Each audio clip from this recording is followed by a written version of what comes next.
যেহেতু আমার বাড়িতে মা আছে, তো মাকে নিয়ে সকালবেলা একটু বাজারে গেছিলাম। আর এখন যেহেতু বাড়ির সামনে বাজার, তো এখন না আর বেশি করে সবজি কিনে ফ্রিজে রাখি না।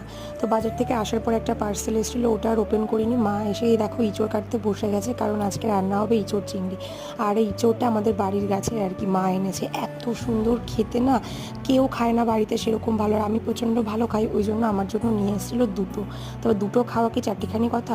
তারপর এই তেলের জন্য এই বোতলগুলো অর্ডার দিয়েছিলাম, এর সঙ্গে একটা অয়েল ব্রাশ আর এই পার্সেলটার সঙ্গেই না এসেছিলো আমাদের এই সুরাকটা। অনলাইন থেকে কিনেছি, কারণ আমাদের নিচে একটা সুরাকের দরকার, যেহেতু জুতোগুলো নিচে রাখি, তো সুরাকটা ভীষণ প্রয়োজন ছিল। বেশ ভালো এসেছে ছোটোখাটোর মধ্যে। তারপরে এই ছোট্ট ছোট্ট মিষ্টিগুলো ঠাকুরের প্রসাদের ছিল, আমার কিন্তু ভীষণ ভালো লাগে এই কালো মিষ্টিগুলো, ওটাই খাচ্ছিলাম।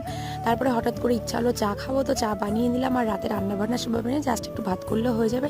আর এদিকে আমাদের বাড়ির বাচ্চাটার কাজ দেখো, মানে আমার মা, আর আমার মা এর সবসময় ও কিন্তু মায়ের জন্য আইসক্রিম, মানে মা সেটাই কিন্তু খাচ্ছে।